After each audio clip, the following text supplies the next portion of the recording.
Minha mãe transferiu a casa dela para o meu nome antes de falecer, para garantir que meus 4 filhos tivessem um lar. Mas agora, minha irmã mais velha está convencendo todos os nossos irmãos de que eu estou tentando enganá-los. Eu tenho 28 anos e sou a mais nova de 6 irmãos. Nossa mãe faleceu recentemente, em novembro, após lutar contra um câncer em estágio 4.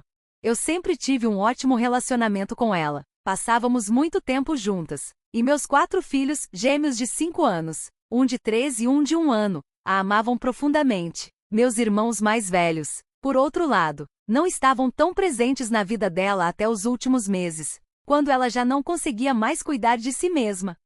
Atualmente, moro com meu namorado de 38 anos e nossos 4 filhos em um apartamento de 3 quartos. É um lugar bonito, mas claramente pequeno para uma família do nosso tamanho. No verão passado, quando minha mãe ainda estava lúcida, ela assinou a transferência da casa dela, uma casa com 5 quartos e 3 banheiros, para o meu nome, com a condição de que eu, meu namorado e nossos filhos pudéssemos nos mudar para lá após a sua morte.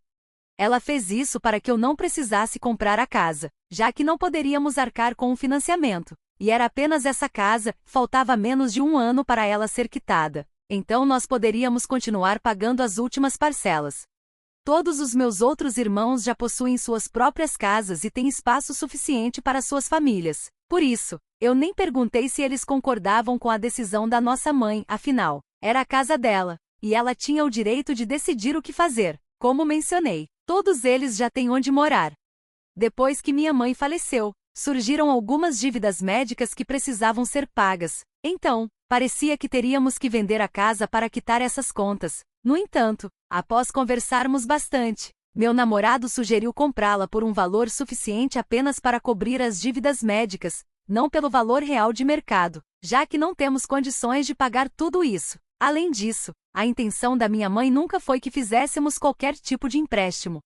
Minha mãe também deixou uma herança em dinheiro para minha irmã mais velha, Melanie, de 43 anos, com a instrução de dividir igualmente entre todos os 7 irmãos. Desde então, temos perguntado a Melanie quanto restou dessa herança, já que seria dividida em partes iguais, mas ela sempre evita responder. Diz que ainda não contou o valor ou que não tem certeza.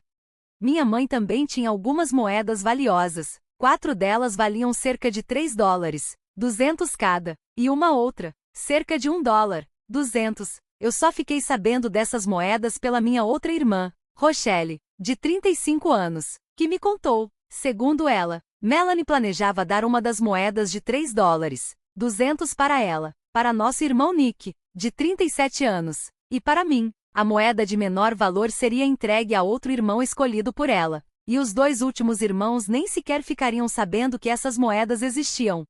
Isso realmente me magoou. Eu entendo que o valor das moedas aumentou com o tempo, mas a maneira como tudo está sendo conduzido parece injusta. E é por isso que eles não queriam penhorar as moedas para dividir o valor igualmente. Mas isso é realmente injusto, e considerando que não existem 7 moedas, acredito que a solução mais justa seria penhorá-las e dividir o dinheiro, para que todos pudessem estar envolvidos. Sugeri essa ideia, e nunca mais ouvi falar das moedas depois disso.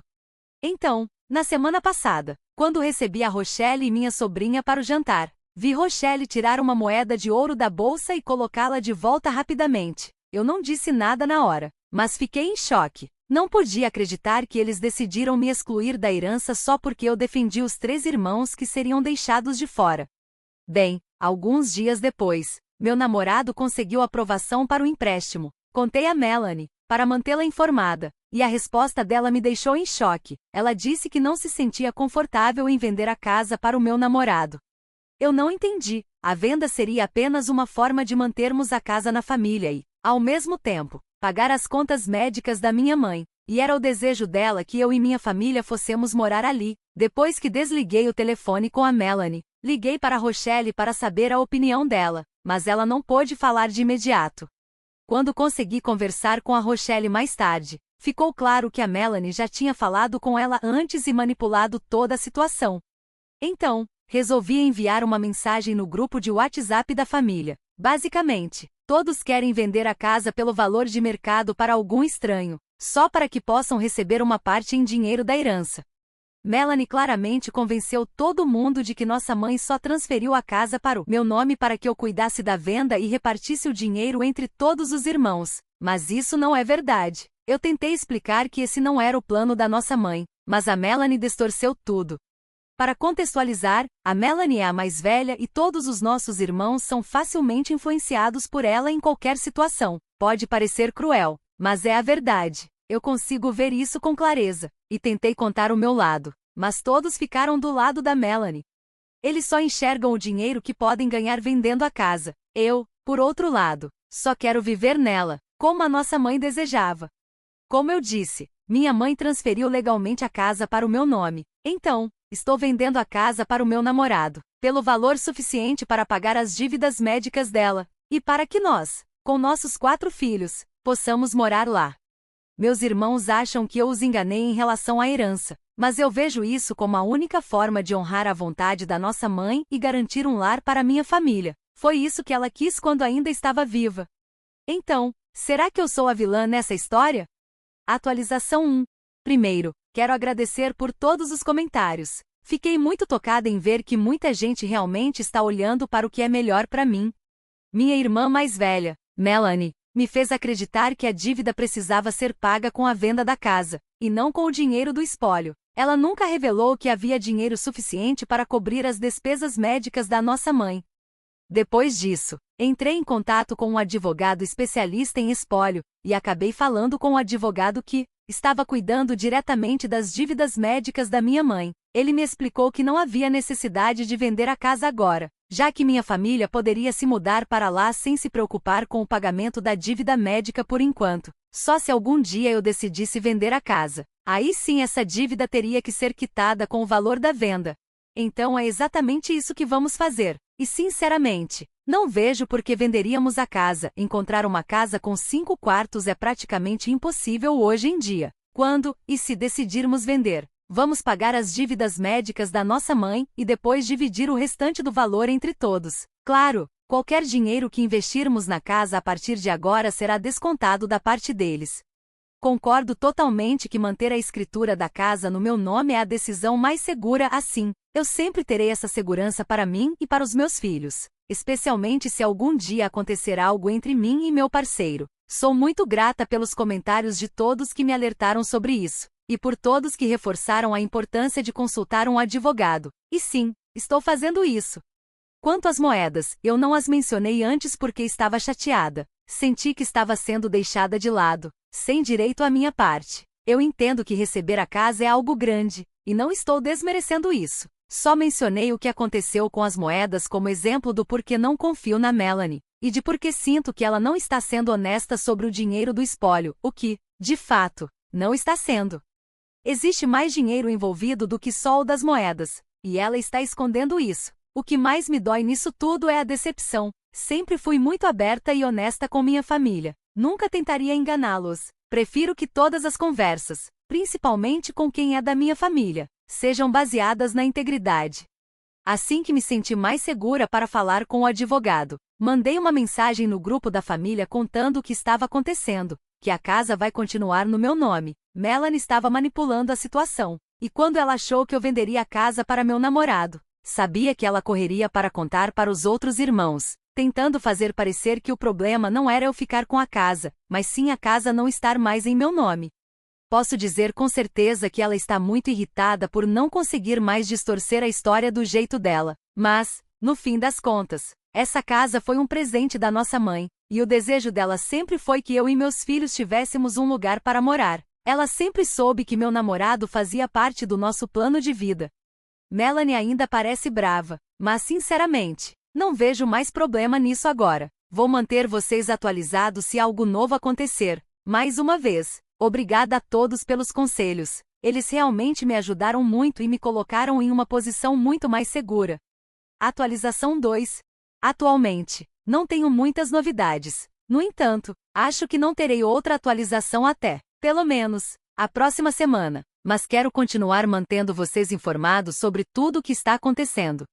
Desde que contei a Melanie que decidimos ficar com a casa, ela tem agido como se fosse sua missão, pelo menos é assim que eu vejo, fazer tudo ao seu alcance para me sabotar. Melanie é minha irmã mais velha, tem 15 anos a mais do que eu, e por isso eu sempre confiei em tudo que ela dizia e fazia, ingenuamente. Talvez, como eu já disse antes, Melanie era a procuradora da minha mãe. Então, no final das contas, ela era responsável por garantir que as dívidas da minha mãe fossem pagas. Mas assim que eu disse a ela que ficaríamos com a casa, ela começou a dizer que não tinha mais as informações da conta da minha mãe e passou a reter todos os dados que eu precisava para poder pagar essas contas.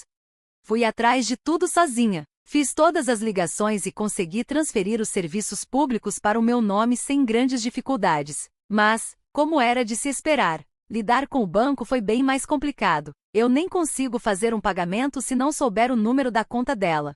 Melanie ficou com toda a papelada da minha mãe e se recusa a me entregar qualquer uma dessas informações. No momento, estou aguardando o banco me enviar um formulário para preencher e me tornar uma pessoa autorizada na conta dela, para que eu possa fazer os pagamentos. Assim que isso for aceito, vou solicitar a transferência total da responsabilidade da conta. Espero que tudo dê certo, sem maiores entraves.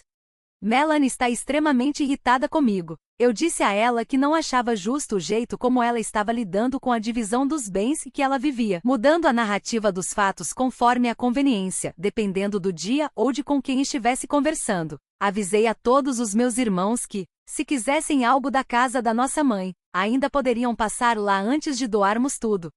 Todos nós tínhamos uma chave da casa dela, porque sempre íamos lá para ajudar no que fosse necessário. Então Melanie entrou na casa e pegou tudo que tinha algum valor, objetos colecionáveis, peças antigas, tudo que pudesse ser vendido por uma boa quantia para ela mesma vender e embolsar o dinheiro.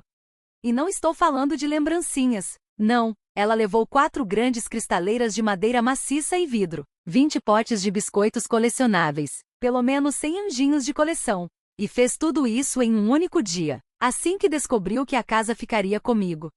Depois disso, pedi ao meu namorado que trocasse as fechaduras, e ele trocou. Ainda bem, descobrimos logo depois que eles estavam falando até em levar a geladeira e o fogão. Desde então, meu namorado acredita que eles andam passando pela casa todos os dias, só para verificar o lixo. Sério, é surreal. Quando Melanie descobriu que as fechaduras haviam sido trocadas, ela começou a tentar me isolar completamente dos meus irmãos, e também do nosso pai. Eles são a única família que me resta. Infelizmente, todos eles são muito facilmente manipuláveis. Sinceramente, se eles são tão facilmente influenciados a ponto de simplesmente me excluírem da vida deles, não sei se vale a pena tentar reconciliar qualquer coisa. Sim, Melanie conseguiu manipular até o nosso pai. Eu perdi minha mãe há apenas 1 mês e meio. E agora, num piscar de olhos, perdi todos os outros também. Está sendo muito difícil lidar com tudo isso. Mas, de verdade, eu não acho que estou errada. Talvez meu relato pareça um pouco tendencioso, afinal, é a minha visão das coisas, mas não estou escondendo nenhuma informação. Também entrei em contato com o advogado que redigiu a transferência pós-morte da casa, para marcar uma consulta e finalizar tudo agora que minha mãe faleceu.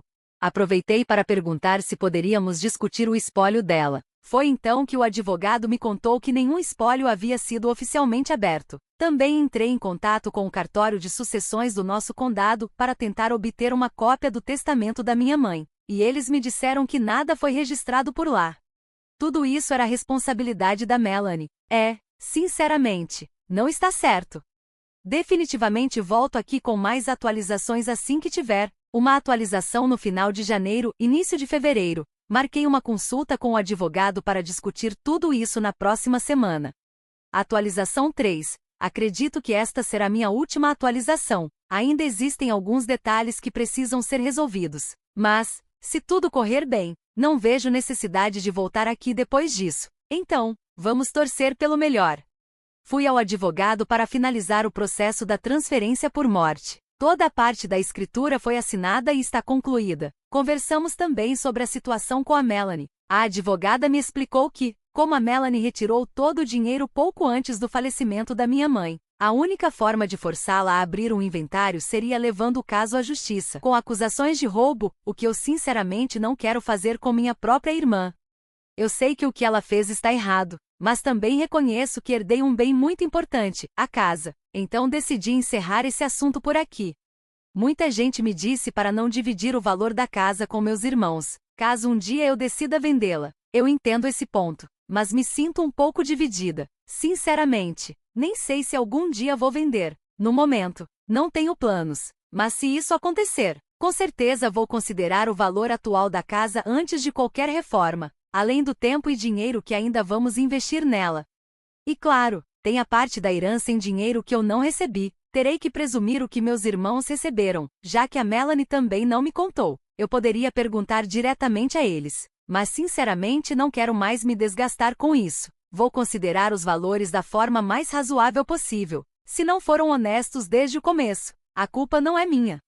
Meus relacionamentos com meus irmãos e com meu pai parecem estar um pouco mais estáveis agora, mas não são mais os mesmos. Ainda sinto um certo desconforto, porque eles continuam mantendo uma relação próxima com a Melanie, e eu não me sinto mais à vontade para ser totalmente aberta com eles como antes.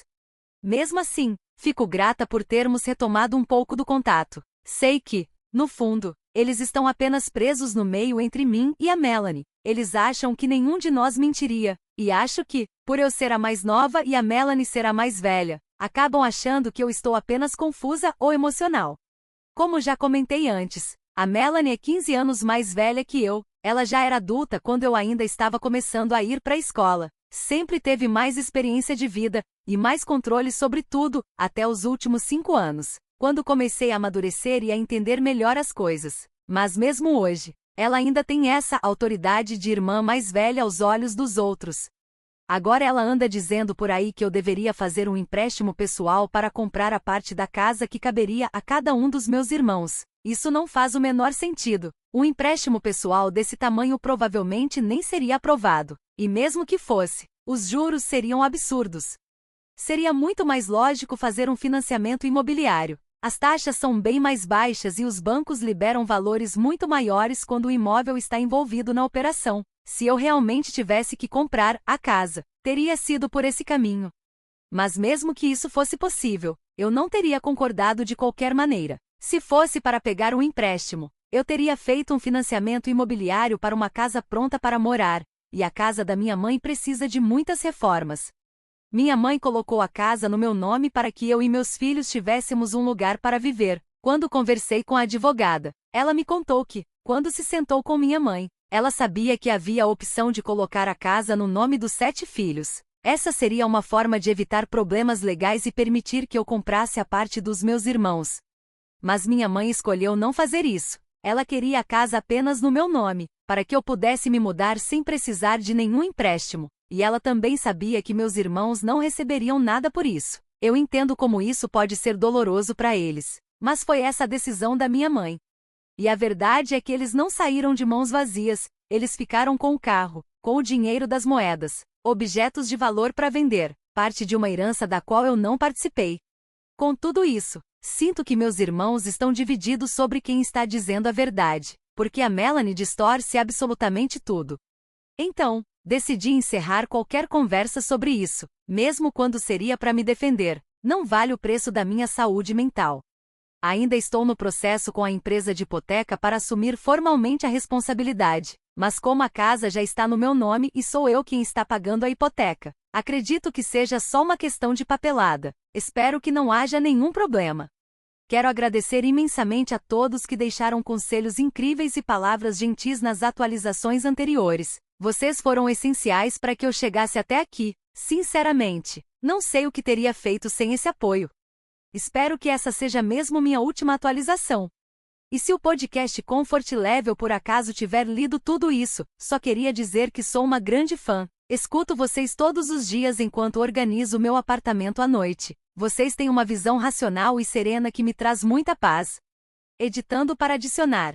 Só queria deixar claro que a Melanie tinha apenas uma procuração em vida, ou seja, o poder dela terminava com o falecimento da minha mãe. Ela não foi nomeada executora. Na verdade, ninguém foi. Infelizmente, minha mãe não fez um testamento. Ela acreditava que resolveríamos tudo de forma justa, entre nós. Ela colocou a Melanie como responsável pela divisão do dinheiro e dos bens, porque ela é a mais velha e confiava que seria justa. E na época, eu também acreditava. Infelizmente, nós duas estávamos erradas. A advogada me explicou que, sem testamento e sem alguém nomeado como executor, Qualquer processo de inventário legal teria que começar com a concordância de todos os irmãos em nomear alguém, mas isso me colocaria na posição de ter que levar a Melanie à justiça por roubo, já que tudo era basicamente dinheiro, e nada foi declarado.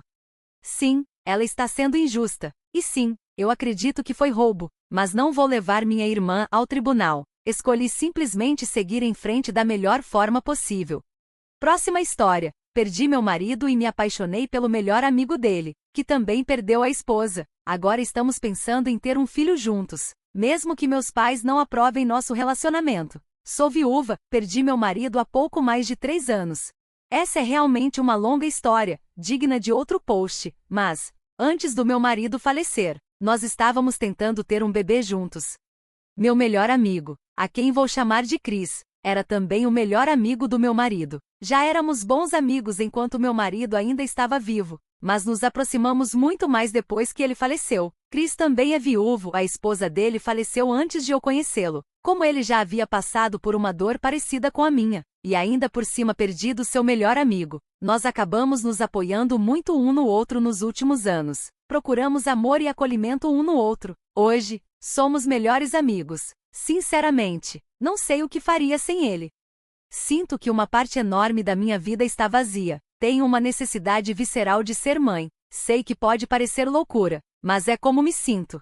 Quando perdi meu marido, senti como se também tivesse perdido a vida que sonhávamos construir, como se tivesse perdido o bebê que tentávamos ter, e a família que poderíamos ter sido. Não quero mais nada na vida além de ser mãe. Sempre foi o meu maior sonho, algo que desejei desde sempre. Eu sei que há uma grande comunidade aqui no Reddit voltada ao estilo de vida sem filhos, e entendo que pode ser difícil para alguns se identificarem, mas ser mãe é o que eu quero. De verdade, sou instruída, tenho uma carreira de sucesso, estou financeiramente estável e me sinto pronta para o próximo capítulo da minha vida. Claro, eu poderia recorrer a um banco de esperma ou adotar e criar uma criança sozinha, mas o que eu realmente gostaria é que meu filho tivesse um pai. Cresci com o pai mais incrível que poderia ter, e não quero trazer uma criança ao mundo sem que ela tenha isso também, sem um pai que a ame como meu pai me amou. Sim, eu poderia esperar encontrar o parceiro ideal, mas não sei se isso está realmente nos planos para mim. Semana passada, o Chris e eu nos encontramos, tomamos alguns drinks e eu me abri com ele sobre o quanto eu desejo ser mãe. Ele compartilhou os mesmos sentimentos. Foi tão bom poder falar com alguém que realmente entende o que estou sentindo. Ele disse que também sente que está perdendo uma parte enorme da vida dele. No começo ele até disse, meio brincando, que deveríamos ter um bebê juntos, mas a conversa evoluiu e agora estamos considerando isso de forma séria. Eu sei que o Chris seria um pai incrível, estou tentando enxergar tudo de forma racional, mas é óbvio que esse é um assunto muito carregado de emoções. Sinceramente, o pior cenário que consigo imaginar é que a gente compartilhe a guarda da criança, e ainda assim ela teria 2 pais que a amam. Isso não é muito diferente de um casal divorciado criando um filho.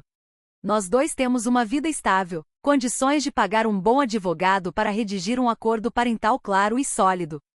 No melhor dos cenários, criaríamos essa criança juntos, como uma equipe. A gente praticamente já mora junto, temos visões semelhantes sobre educação e valores, e funcionamos bem como parceiros de vida. Eu poderia escrever infinitamente sobre por que achamos que essa ideia faz sentido, mas quero saber, qual é a sua opinião? Será que estou completamente maluca por considerar isso? Atualização. Depois de ler todos os comentários, fiquei muito em dúvida sobre tudo, então conversei com o Chris e disse que achava que não poderíamos seguir em frente com a ideia de ter um bebê juntos sem sabermos se, algum dia, estaríamos juntos como casal. Ele respondeu que só estava esperando o momento em que eu estivesse pronta, e então fizemos sexo. Acho que agora eu estou pronta. E sim, eu sei que disse antes que me senti muito culpada quando nos beijamos, mas o que eu não mencionei é que isso aconteceu há 2. Faz 2 anos. Eu achei que ainda me sentiria culpada, mas não me sinto. Estou muito feliz. Nós 2 tiramos folga nos últimos dias e temos passado praticamente 100% do tempo juntos. É tão bom estar com ele. Já fazia tanto tempo que eu não me sentia assim. Sobre termos um bebê juntos, ainda temos muita vontade de fazer isso acontecer, mas agora precisamos entender como isso se encaixa dentro de um relacionamento romântico. O mais sensato provavelmente seria esperar, sei lá, alguns anos, Mas tem sido muito difícil evitar ativamente algo que ambos queremos tanto. A verdade é que não estamos sendo tão cuidadosos quanto deveríamos. Algum conselho? Estou sentindo que não consigo pensar direito sobre isso. Já posso dizer que vai ser difícil ir com calma. A gente praticamente mora junto. Cada um tem sua casa, mas ele está alugando a dele agora. Eu trabalho de casa e ele só trabalha alguns dias da semana. Então estamos quase sempre juntos. A gente já vivia como um casal, só que sem sexo, e agora que isso mudou, não sei como pegar leve, ou se deveríamos nos preocupar com isso.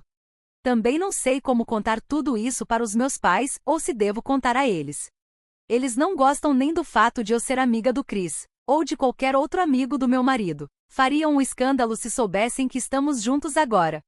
Eles querem que eu me afaste o máximo possível da minha vida antiga, como eles chamam, e sempre expressam decepção com o fato de eu não conseguir fazer isso. Toda vez que converso com eles, me sinto julgada. Quando meu marido faleceu, minha mãe chegou a ir pelas minhas costas e contar aos meus sogros que eu pedi para eles se afastarem de mim, dizendo que me deixava deprimida falar com eles. Isso não é verdade. Aliás, na realidade, o que me deixou mais deprimida foi justamente não ter contato com eles. E embora eu só tenha descoberto essa história muito tempo depois, acabamos nos afastando de vez. Mal conversamos hoje em dia, porque não estivemos lá um para o outro quando realmente precisávamos.